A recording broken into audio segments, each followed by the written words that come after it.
Riding Economic Waves, How to Protect Your Bucket List During Financial Uncertainty. Join the bucket list accountant himself, David Patterson, as we discuss how to navigate economic shifts and financial uncertainty with confidence. Learn why understanding your own financial data is more important than media headlines. Discover the power of personal budgeting without guilt or judgment, and gain practical strategies for creating financial buffers against unexpected changes. This episode provides actionable steps to maintain your bucket list dreams even during economic fluctuations. I'm your co-host Anthony Perl. Let's get into making your bucket list happen. David, we live in some interesting times, as everyone likes to say, but there's a lot of economic shifts going on, and you constantly hear people talking about ups and downs, and depending on where they are in the world, it's a difficult thing to have to deal with, but it's a reality. Certainly is a difficult thing, and some of the things that are discussed, the economic things that are discussed, you potentially don't fully understand what it is and what they mean and what the ramifications are for you, and certainly for the way they're reported, there's always a bit of doom and gloom associated with any of these discussions, which, from your own personal thought process doesn't help in the situation at all.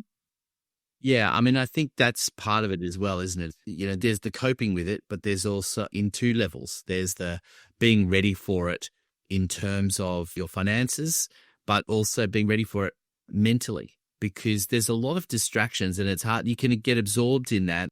I know you and I would have heard the saying before that there are more millionaires, made in times of downturn than any other time. But it's being able to put yourself in that mindset and in that space to capture that opportunity. All of those things are difficult to achieve.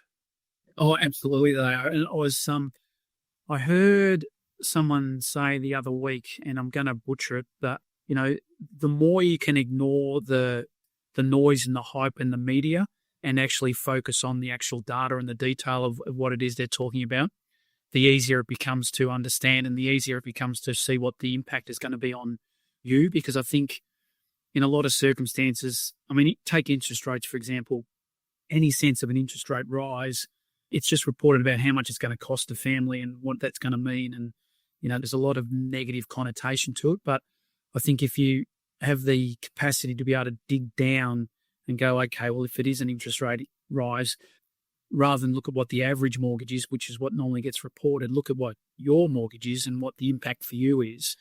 And I think that can give you a much clearer picture of what that impact's going to be rather than the way it gets reported to people. I think it's also true in the reverse, isn't it? Because where there are potential cuts in interest rates doesn't mean you should straight away go out and go, well, I've got an extra $100 a week, I'm going to go spend it. No, definitely not. I think any of these kind of economic changes that come about, the more you have a handle over your own personal budget, I think the easier it becomes to be able to ride the ups and ride the downs of these things. And particularly the good outcomes. So an interest rate cut, for example, that's going to put more money into your pocket. And from my perspective, I'd be encouraging people then to put that money aside for their bucket list items, so that they can maybe bring forward some of the things that they want to do rather than just sort of spend it in the week to week on things that probably don't matter as much. Yeah, that's easy to do, isn't it? It's easy to be standing in the supermarket and going, oh, I'll have this and I'll have this and I'll have this. And, the bill's $20, $30 more, but then it's $20, $30 more every week. Or, some people shop more than once a week and suddenly that rises and then you start feeling as though you need those items all the time. So you keep buying them. And then when the prices rise, it can get you into a spiral. Absolutely. And again, that's where I come back to having a good understanding of where you spend your money. Having a budget for your personal spending, I think, is very, very important. And it's not just a case of having a budget so that you're over where you're spending your money. It's about understanding where you're spending your money and being comfortable with that. I think a lot of cases, clients don't want to do a budget because they're worried about what it's going to show. But I think the more important element is knowing where you're spending your money. It's not a guilt exercise. It's an understanding exercise so that you can then, if an unexpected event happens and you know exactly where you're spending your money, you can do a quick review and go, okay, well, maybe given that the interest rates, as an example, have gone up, that's going to eat into my budget by $100. Have a little bit of a look and an understanding of where you're spending your money, scale it back a little bit without the stress that goes with how am I going to afford an extra $100 on my mortgage.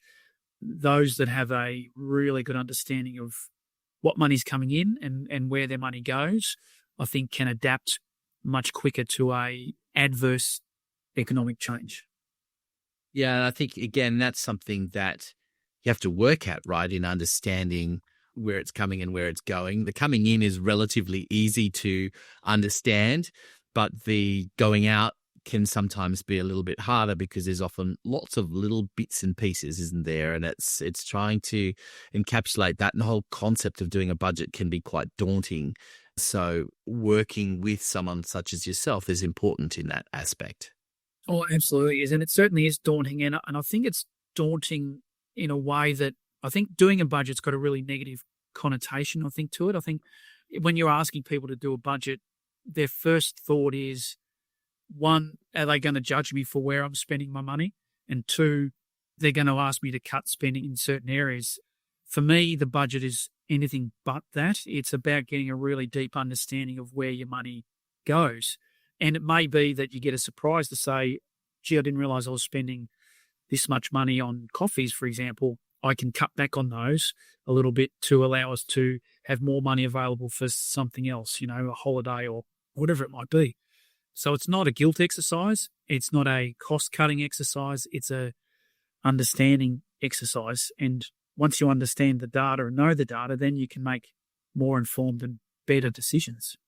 And it's interesting when you say the coffee example is a good one. I know we did this exercise as a family, although I don't drink coffee, but my wife and daughter do.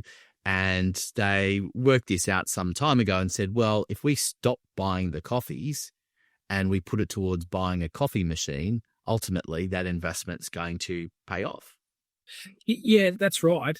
And I guess it's the enjoyment from the coffee and what the experience is. I mean, I enjoy going down to my local coffee shop in the mornings and just sitting there, maybe read a book, but just being the out-of-home environment and just having, this might sound terrible, just having someone else make the coffee for you and bring it over. It's a relaxing time. It's a half an hour out of my day where you can just sort of sit back and enjoy the coffee. But it also, you rightly pointed out, it also gives you the opportunity to say, well, the coffee machine makes just as nice a coffee as where I'm out, and it's the coffee that I'm going for, not the half an hour out of my day kind of thing. So it kind of works both ways.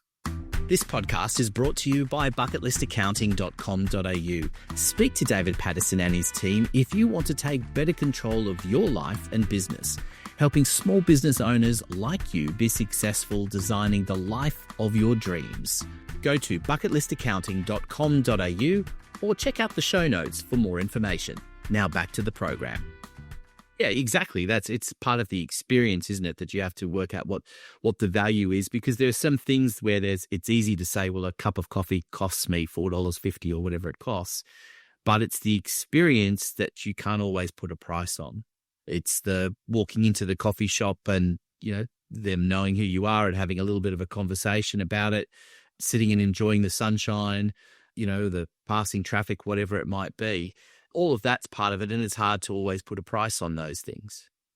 100%, and that's where it just comes down to your individual choices, and we all have sort of things that we like differently, which is great. And that's the important part of the budget, going, well, okay, I'm spending this much on coffees, but I really get a great enjoyment of being able to take time out and go and sit and watch people go by, watch whatever it is, wherever you're having your coffee. I think it's important to acknowledge the enjoyment that you get from it and not look at it detrimentally, but look at it as something that you enjoy. I think that goes the same for lots of little items that we had, isn't it? I mean, subscriptions is a good example. The subscription to Netflix, for argument's sake, you can look at it and say, oh, well, we can save this much money a month and not worry about that because there's plenty of things on TV that are free to air, for example. But on the other hand, if that time is, you and your partner, potentially with the kids sitting and watching something, that, what is the price you put on that enjoyment that might be, an hour or 2 hours a week? Absolutely. Absolutely. I mean, I think we're subscribed to most streaming channels at the minute. But we get enjoyment out of it. Each of them offer something a little bit different. And like you said, it's a good opportunity to sort of sit down together and watch something that we both enjoy watching in our circumstance. And again, it's an understanding of we can fit those subscriptions into our budget. It doesn't prevent us from doing anything else. And so you get enjoyment out of it, and that's part of what we are. Someone else might be completely different, which is fine. You know, they might not have any subscriptions. They might have one. It really becomes a personal choice. And it is a really interesting thing because, there's a lot of, coming back to it, there's a lot of talk about cost of living crisis, prices rising, and it's easy to poke at those little things and say, you don't need that, and you don't need that, and you don't need that. But that can be where all of your enjoyment comes from in those things, and the price that you put on that is worth a lot more than what the actual spend is. So when it comes to cost of living crisis and having to ride some of these waves, it's not always those things that should be things that you look at, where do I save, as part of the process. Absolutely. And the cost of living crisis is probably a really good example that you bring up, because I don't know, for months and months and months now, that's been the sort of catchphrase that's getting put out on the news constantly, the cost of living crisis. And it can make you think and worry about how you're going to afford different things. But again, I'll get back to the whole budgeting. If you have a really good idea of where your money's being spent and where it's being allocated, you see that cost coming before it actually comes in a lot of cases. So you have the ability to be able to plan for it. And you're right, it's not a case of just slashing another cost sort of ad hoc. It's about understanding the areas that you get a lot of enjoyment, the areas where you get some enjoyment, and the areas which are just essential costs that you have to have, and reviewing which of those you can sort of refine in the short term to ride that cost of living crisis as it comes through. Yeah, and you talked to an important point there as well, that we all fall victim to what becomes media hype as well. So we start to believe what we hear because we hear it often enough. Is there really a cost of living crisis? Is crisis the right term? It's a lovely headline, but what's the reality for you? And if you're planning ahead, then it might, and it should not be, a crisis. No, and you're right. What it is, it's a media headline to get people to click through to read an article, isn't it? If you have a good understanding of your cash flow, what it becomes is it's just a slight change in where money's. It shouldn't be a crisis. It should be a manageable event. A crisis is kind of, to me, that's a lot bigger event than, your electricity going up by a couple of $100 a year. Not to downplay, that is not going to have a major impact on people, but it's manageable, I think, in most cases. Yeah, I find it fascinating that we often point to things like electricity, to petrol prices, and say, well, things have gone up so dramatically. And they do, petrol particularly, and electricity does have a flow-on effect because they tend to get passed on. But they're only small little differences. It's rarely a massive jump in the grand scheme of things. So you have to create a buffer zone, don't you, in what you're doing as far as personal planning is concerned? Absolutely, you do. And one of the things that we do at home is we pay a weekly amount to our electricity company. So just we've worked out roughly how much it's going to cost for a year. And every week we just pay a certain amount in straight to them so that it comes out of our account and to them, so that at the end of the cycle, when we get our new bill, there's no real major surprise. And we've done that for school. When the kids were at school, we did that for school fees, just paid regular amounts in, as part of our weekly or fortnightly budget. And we've found that's worked really well for us to overcome any major hiccups in our cash flow with a, say, electricity bill that's gone up more than we expected, because we've paid sort of on a weekly basis. The top up that we have to do is only really small, and it doesn't really affect us as much.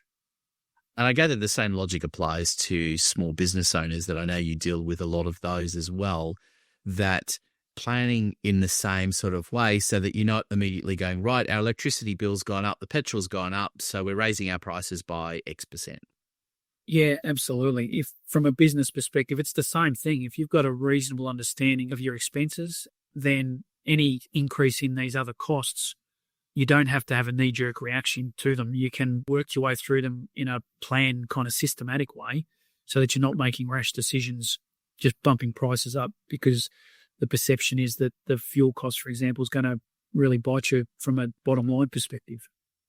Yeah, and I think that's an important aspect, isn't it? I mean, if every time there's this feeling that prices have gone up somewhere, immediately impacts the next person, then inflation's going to go through the roof and all of us are going to find it almost impossible to live. The reaction cannot be from business immediately that we need to raise prices. And, we're pushed all the time, of course, in business. There are wage increases that we have to cope with. There are all of these other things that have to happen along the way. But it's important to realize, isn't it, that you have to plan for these ups and downs and ride the wave in some way and realize that sometimes maybe there's 1 or 2% less profit at this point, but down the line, there's going to be 1 or 2% more profit. Absolutely. And I think it's just getting back to having that greater understanding. I mean, you can't predict 100% all your costs for the next 12 months, but you can get a reasonably good idea.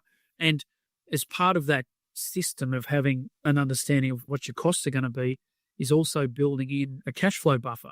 So having money set aside in the bank when you can to counter any of these unexpected rises in costs so that you can firstly meet the cost, then you can sort of analyze it a little bit more and make more of a informed decision on price increases rather than a knee-jerk reaction to increased prices.